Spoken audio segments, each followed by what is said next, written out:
Hello and welcome to another video review. This is Sid Meier's Civilization 6 for PC and Mac. This is a turn-based 4X strategy game developed by Firaxis and published by 2K on October 21st of this year, and it's the latest game in the Civilization series. It has generally been pretty well received, although that's not saying much considering that the previous game, Beyond Earth, was fairly middling in its reception, partly because it was pretty much just a standalone expansion to 5, and partly because it just doesn't have any charm whatsoever. So then you get to Civ 6, where they decided to change up a fair few of the gameplay mechanics, and they also decided to give it a slightly different art style from what we're used to. But the real question here isn't so much was this better received than Beyond Earth, it's how does this stack up to Civilization 5, which is the one it's closest to in the series, and do the changes made to the formula warrant picking up the new game at its current state, or is it something where it might be improved later on down the line with expansions like Civ 5 was, or is it something else entirely?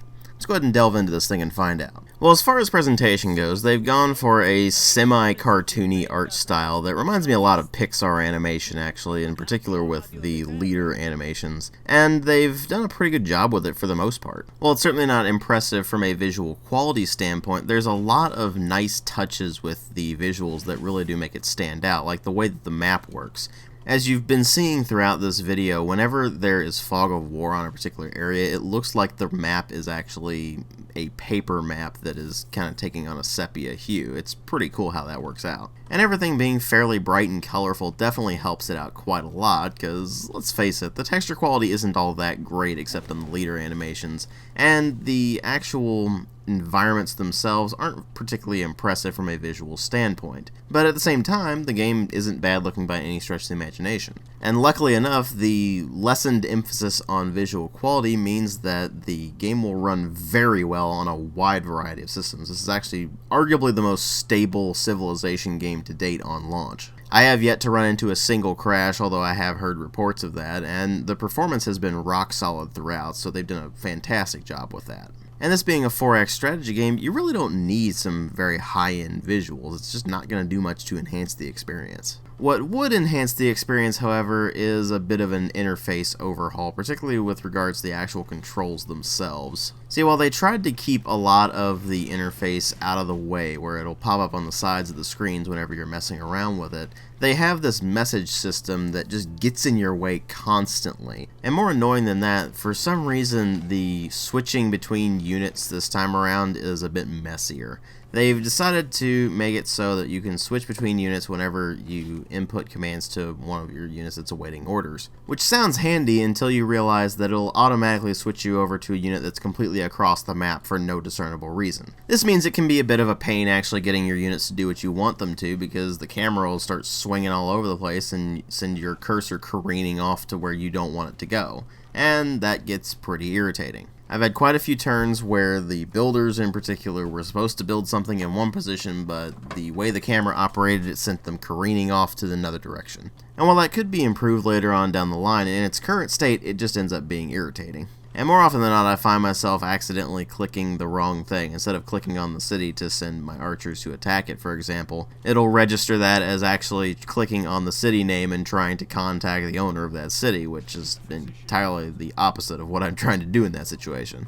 So that sort of thing gets annoying, but I have a feeling that that'll be patched or at least mitigated somewhat later on down the line. What's a bit more problematic are the messages that keep popping up right in your face and preventing you from doing much of anything because they just take up a huge portion of the screen. That's mostly when you're engaging in the espionage mechanics of the game, because if you're not doing that, then you're not going to get as many of those. And while it's nice being able to see what's going on with that, unfortunately, that constantly gets in your way. A message box off to the side would be a lot better way of handling that, so maybe they'll patch that out, but in its current state, it's pretty annoying. What's not annoying, however, is the sound design, which is very well done across the board. You've got some very good sound effects that fit in well with the fact that this is a 4X strategy game, so you can cut them a little bit of slack.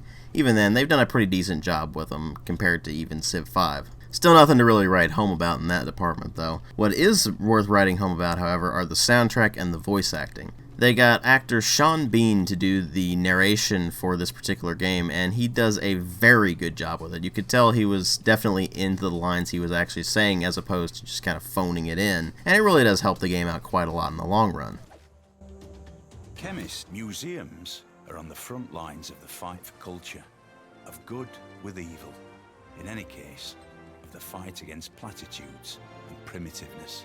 And that definitely lends a lot of charm to the game, and it also helps that a lot of the quotes for the various civics and technologies and the wonders have a lot of charm and personality in and of themselves. I mean, for example, one of the ones that I got fairly early on in the game, and it just absolutely made my day, was a quote about strange women lying in ponds distributing swords is no basis for a system of government. Which is, of course, a Monty Python quote, and if you know anything at all about me, which a lot of you don't, I absolutely love Monty Python. So this game does an absolutely massive amount of stuff to endear you to it, just from the visuals to the sound design, and that extends for both the narration with the quotes, as well as the soundtrack itself, which actually moves along throughout history as you go through the various eras.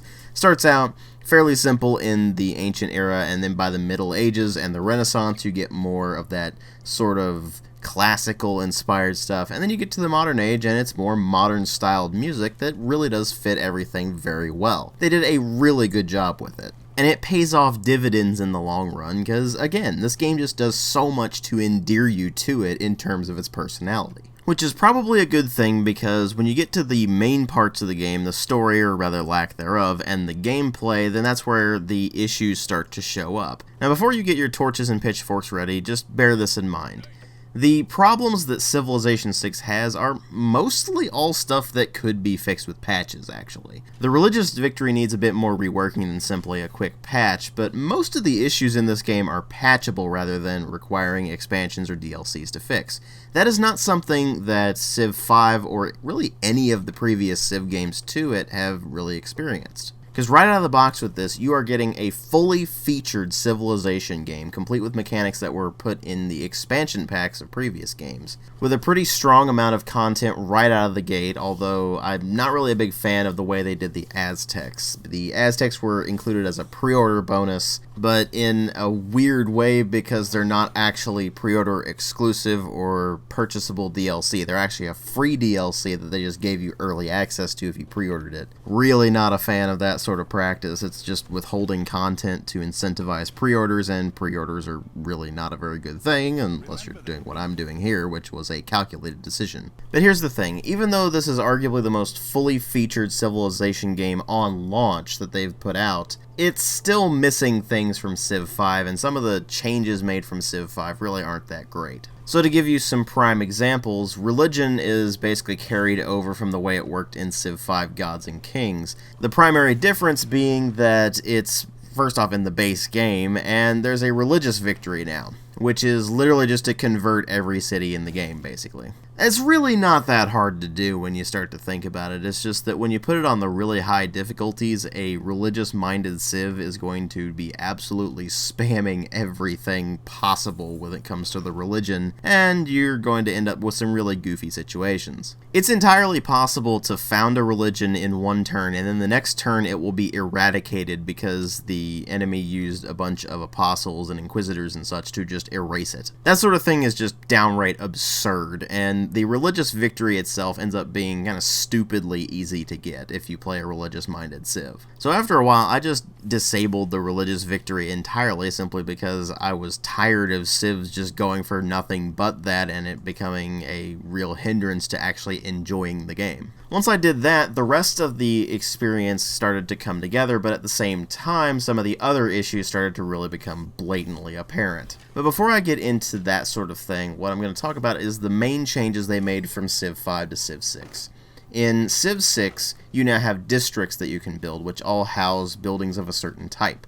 For example, you can build an encampment. This houses all of your military buildings, like the barracks or the stable and such like that, and so those all are housed in a single district that can actually now serve as a semi-city in terms of defense. It can actually reach out and attack things much like a city can, but the difference is that cities now need to build walls in order to be able to attack things. But it's not just military buildings, you also have a harbor, a commercial district, an industrial district, so on and so forth. All of these owing to different buildings that you can build within those particular spaces. Now the thing is that each of these districts takes up a specific tile, so you do need to pay attention to what your various tiles are and make sure you are synergizing with the best that these districts can offer, because certain tile adjacencies will actually give different bonuses. For example, putting a commercial district next to a river is going to give it an additional bonus to the amount of gold that it's going to produce. And it's that sort of thing that you have to keep in mind when you're expanding your cities and building the different districts. Now, each district can only come after a certain period of population has been passed. So, say for example, you want to build a second district, you have to be at about population 7. And you can only have one district of each type within those specific cities as well, so that is something to keep in mind. And don't get too district happy, because if you want to build wonders, then those actually take up a tile as well. So now you've got to worry about the wonders, the districts, and the various resources that were within your territory that you need to build improvements on to get the most out of. This adds a new layer of strategy on top of the strategy that already existed in Civ 5. And since we're on the topic of improving tiles, what you're going to find is that the builders actually have limited uses now.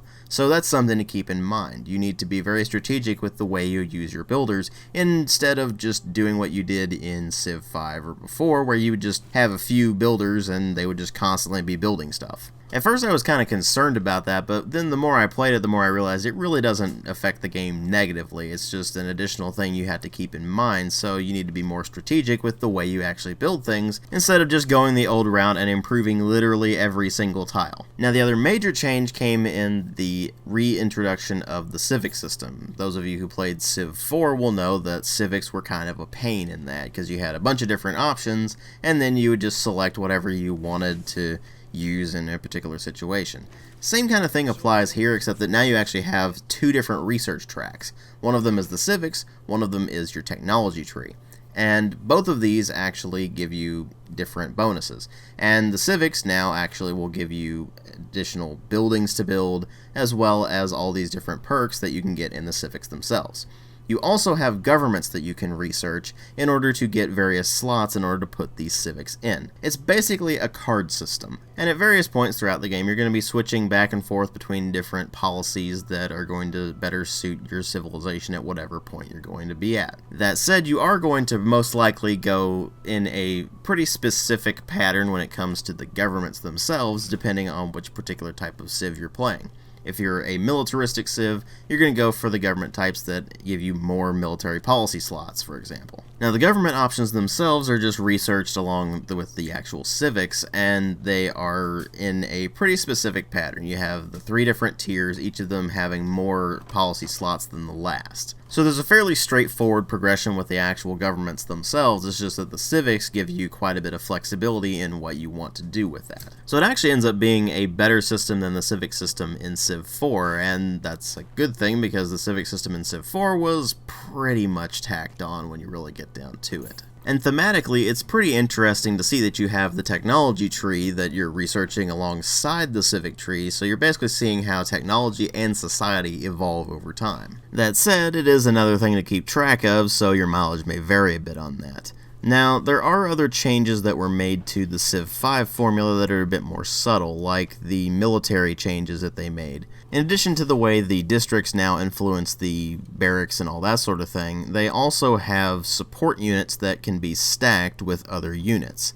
So, for example, you can get a siege tower and you can stack it together with an infantry unit, and then all of a sudden you will attack the walls at normal strength as opposed to at a reduced strength. And while that doesn't really fit in with my usual strategy of use as many ranged units as humanly possible, it is still a very viable tactic to use when you're actually attacking other civs. You can stack units together, usually with the help of a great general, in order to get corps and armies as well, and those are just much more powerful versions of that unit that are a lot harder to take down and that can actually dish out quite a lot more pain. So those become pretty important when you're fighting other civs, and there's also the promotion system that you can deal with in order to give your various units a different boost. For example, some of the boosts can be a small percentage increase in damage against land units or something along those lines. And whenever you use up a promotion, it actually heals that unit as well. Not necessarily all the way, unless their health was enough that they could actually heal up all the way. But it is definitely something that is very well appreciated, because then you can actually use that to your advantage in a strategic sense.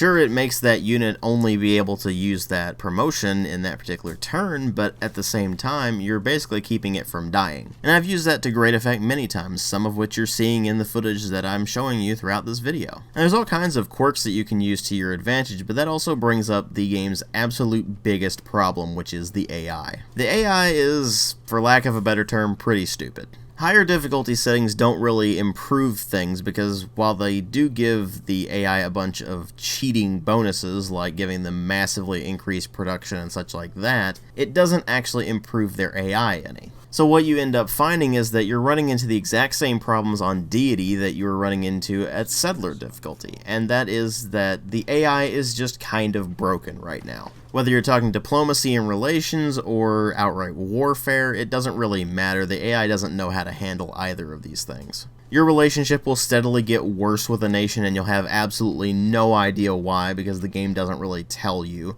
You'll find that despite having tons of positive bonuses to your relationship with a given country, that all of a sudden they declare war on you and hate you and you're not sure why. You'll find that the AI will declare war on you for the most spurious of reasons, and thus you'll just sit there going, wait, really? You declared war on me because I'm not big enough in terms of raw landmass? Never mind that my military outnumbers yours and is much more powerful than yours, I suppose. And you'll also see the AI doing things like sending builders and settlers unescorted, which is something that you can do in this. You can link a military unit to your settler or builder or whatever it may well be, just a civilian unit, and it will help protect that unit, which is a great feature. I'm very glad that they implemented it. But the AI will very often just forget that it exists, so they'll just send their builders into enemy territory for some utterly baffling reason, and then you'll just be like, well, thanks for that, I guess. Free builder. But more problematic is that the AI doesn't seem to understand the difference in power between modern units and ancient units, because they will send chariots at you in the modern age, just because they never upgraded them. For some utterly baffling reason, the AI will never upgrade its units, so they'll be stuck with maybe dozens or more of friggin' chariots from the ancient era, and you're sitting there with a fairly small but extremely powerful army of modern infantry and such. And ancient era or even medieval era units just don't even remotely stand a chance against that. It's almost comical at times to see how ridiculously incompetent the AI is at waging war. I've had numerous times where the AI would declare war on me pretty early in the game where I have maybe 1 or 2 military units at all, and then I still beat them. Hell, I played on a deity game where the enemy's empire was about twice or twice and a half times my size, and yet I still won. In fact, that was the first time I ever managed to win at the deity level in Civ, across the entire series. And it's primarily because the AI is just way too weak in its current state.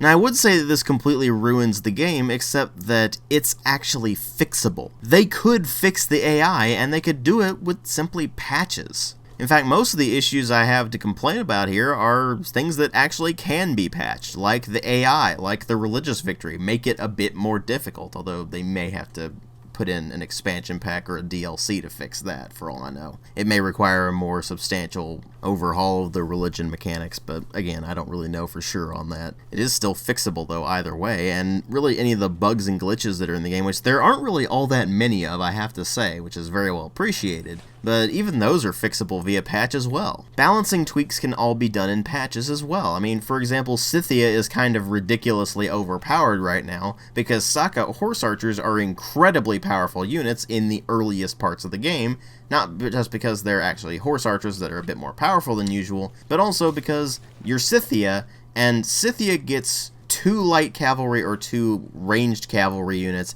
every single time they train one. So you train 1 Saka horse archer and you get a free one as well, which is pretty ridiculous because all of a sudden you've got a massive horde of Saka horse archers. So balancing issues like that need to be fixed as well, but again, those can be patched. They also forgot to re-enable team play. Apparently it's in the game files, but they just didn't enable it with the Day 0 patch that they said they were going to do. So they're probably going to implement it in a later patch, but it is something that they need to throw in there as well, because setting up teams was always fun to do in previous Civ games. But as it stands, Civ 6 is a good game mired in some really nasty technical problems, particularly with the AI. If you play it purely on the multiplayer front, it's actually rather strong because you're playing against other players, they know what they're doing, and you can have a really good time with that. And the netcode is pretty solid this time around, so they've done a pretty good job of improving that over previous Civ games. But the real meat of the game, the single player, is a bit messy right now, primarily because the AI is pretty much broken. So once they get that fixed,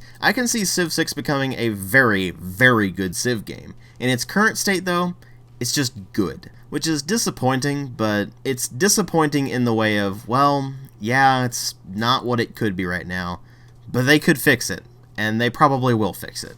So if you're looking to get into Civ, and you've never played a Civ game before, Civ 6 might be a good entry point, just because it's easier than any of the previous Civ games, as well as it has a pretty decent tutorial. But longtime Civ veterans may want to hold off on it until they patch up the AI, because in its current state, it's just a complete pushover. Which is a shame, because the actual changes they made to the formula work pretty well, so it's one of those things where we'll just have to wait and see if the patches improve it, which I imagine they will. Firaxis is usually pretty good about that, but it is a bit disappointing to see that Civ 6, while a very good game in and of itself, is just plagued with AI issues that are really dragging it down right now.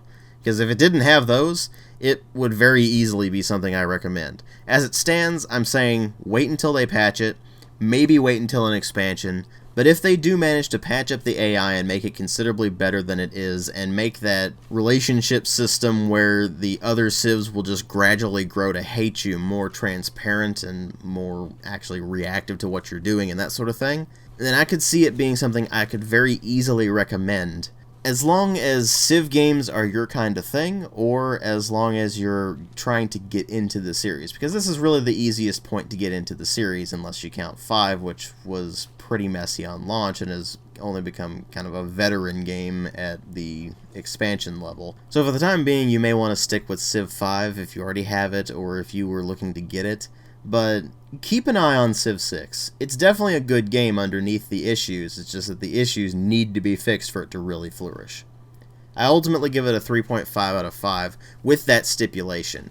Wait until this thing is patched. Wait until the AI is improved, because if you don't, then you're going to be somewhat disappointed.